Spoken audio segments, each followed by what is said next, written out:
खुलुमबाय नंगौ दिनैहाय 2 नम्बर दतमा एमएलए समस्थियावहाय आङो बिजाथि हिसाबै दिनै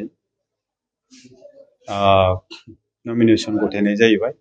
थ' सबसे गिबियावनो आङो दिनै जोंनि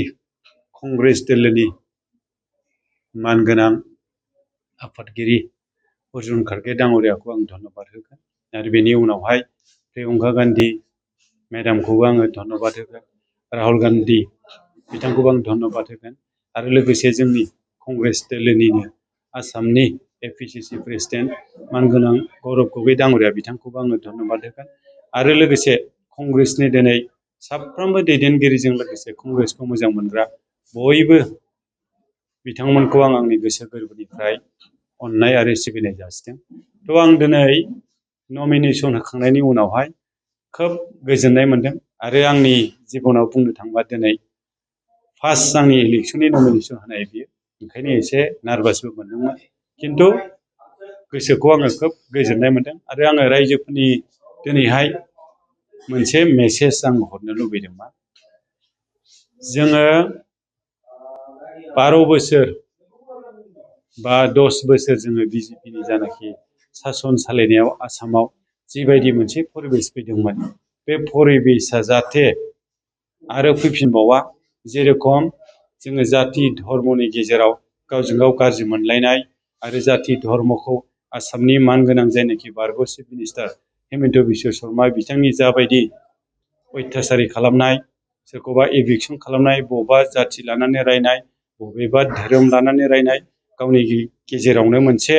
असान्थि परिबेस जानाखि बिथृष्ण लाबोदोंमोन जाहाथे बे परिबेसआ फैफिना। बेनि थाखायनो जोंनि आसामनि भटारफ्रा एबा मानगोनां रायजो राजाफ्रा जाहाथे कंग्रेस दोलोखौ बा कंग्रेसनि जानाखि पार्टी आखाइनि सावगारियाव भट होनानै देरहायो आरो जोंनि आसामनि गेजेराव मोनसे मोजां परिबेस लाबोनो जाहाथे चान्स होयो, बेखौनो आङो गुरै खावलायनो लुबैदों।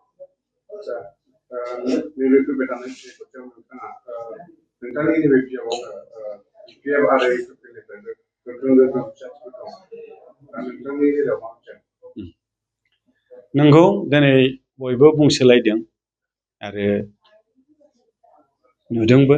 दिनै जोंनि जानाखि बिजाथि बेवहाय इउपिपिएलनिफ्राय सासे मानगोनां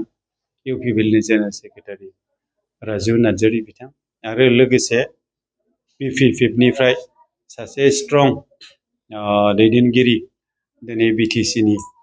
एजिकिउटिभ मेम्बार निस्सय इएम आरो इएमनि उनाव बिथाङा आरोबाव एमएलएनि दिनै बिथाङा नमिनेसन गथायनायखौ बयबो नुदों, खोनानो मोन्दों। खोथाया नंगौ, थ' सासे मानसिया मोननै बिबान लानानै जेलानाखि भट गेलेयो बेखौ अब्ला मा सानो सरासनस्रायै बियो गोहोगोरा जागोन होननानै बयबो सानो, खिन्थु दिनैनि दिनावहाय गोहोगोराया लिडारा जानो हाया आरो लिडारनि गोहोगोराया दिनैनि दिनाव भटारफोरनि खाथियाव बे जेबो नङा। भटारफ्रा जेखौ डिसाइड खालामनानै दिनै थाबाय, भटारफ्रा जेखौ दिनै लुबैदों, भटारफ्रा जेरावनाखि खुद्रिसारदों, दा बेफोरनिफ्राय दिनै भटारफ्रा गावसिनि जानाखि मोननांगौखौ मोनै एबा बिथांमोननि दुख आरो दाहा बेफोरखौ होखारनो थाखाय बिथांमोना दिनैनि दिनाव भट होगोन। दा मोनसे खोथाखौ जोङो रोखा बुंनो हायो, बिजेपि गभर्नमेन्ट 2014 फैखांनायनि उननिफ्राय जोंनि आसामल' नङा जोंनि सारा भारतबर्षनि दिनै फाइनान्सियेल जानाखि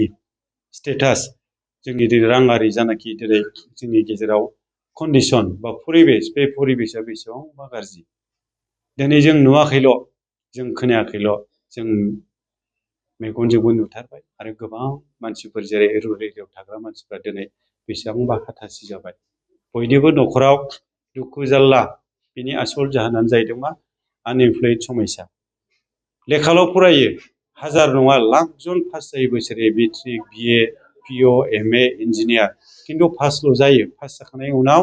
बिथांमोना दिनैहाय एंगेजमेन्ट गैया आरो बेजों लोगोसे दिनैनि दिनाव नायदो हाजार हाजार मानसिफ्रा बिजनेस मावनानै जेरैबायदि जादोंमोन, दिनै भारत सरकारनि जानाखि टेक्स सिस्टेम, बे टेक्स सिस्टेमाव सहायनो हायै जाजोब्बाय। बेनि थाखायनो दिनै कन्ट्राक्टरफ्राबो हाजार हाजार आखाइ थिखांनो गोनां जाबाय। दिनै मोनसे टेक्सखौनो हिसाब गैयै लानाय, बायनायावबो लायो, फाननायावबो लायो, जाबायदि GST टेक्स आरो GST टेक्सनि गेजेरजों इनकाम टेक्स माखासे थादेरबावबाय जे इनकाम टेक्सआ गाव बेसेबांबा खस्थ' खालामना खामायखांनायनि उनाव 30% गभर्नमेन्टनो गावनि जानाखि लाबखौ होनांगौब्ला आरो जेलानाखि बिथाङा बबेबा प्रजेक्टफ्राव खामानियाव लस जायोबा गभर्नमेन्टआ बाव सारेनाबो सापर्ट खालामा खिन्थु लाबावबा नांगौ सापर्टआवबा बिथांमोननिफ्राय रावबो सहाय मोना बेबायदि टेक्सखौ दिनैनि दिनावहाय जोङो उथायनांसिगौमोन फोजोबनांगौमोन खारन बे टेक्सआ जोंनि नङा 18th सेन्चुरियावनो ब्रिटिशफ्रा इन्डियानि नागरिकफोरखौ नाख्रेबनानै सुख्रेबनानै जालांनो थाखायसो बे टेक्स सिस्टेमखौ बानायदोंमोन खिन्थु BJP गभर्नमेन्टआ जेलानाखि सैद'आव पावाराव फैदोंमोन बिनि सिगाङाव गोबां खोथा होदोंमोन जे टेक्स सिस्टेमखौ उथायगोन इडुकेसन मोजां मोनसे क्वालिटि इडुकेसन लाबोगोन आरो हेल्थ सेक्टराव मोजां खामानि मावनानै सारा देशनोनो जों आर्थिक आइडि लाबोगोन होननानै बुंदोंमोन खिन्थु दिनै नुबाय आर्थिकनि जायगायाव उल्था गाज्रिसो थांनाय नुगासिनो दं जेरावनाखि 495 थाखा गेस सिलिन्डारनि दाम कंग्रेसनि समाव 2013 समाव अब्ला बिथांमोना बिराद फौजिदोंमोन लामा जथेदोंमोन गेस टेंखि लायै लायै आन्दलन खालामदोंमोन दिनै बिथांमोननि गेजेराव 1100-1200 गेस जाफैबाय आरो बेल' नङा डलारनि खोथाया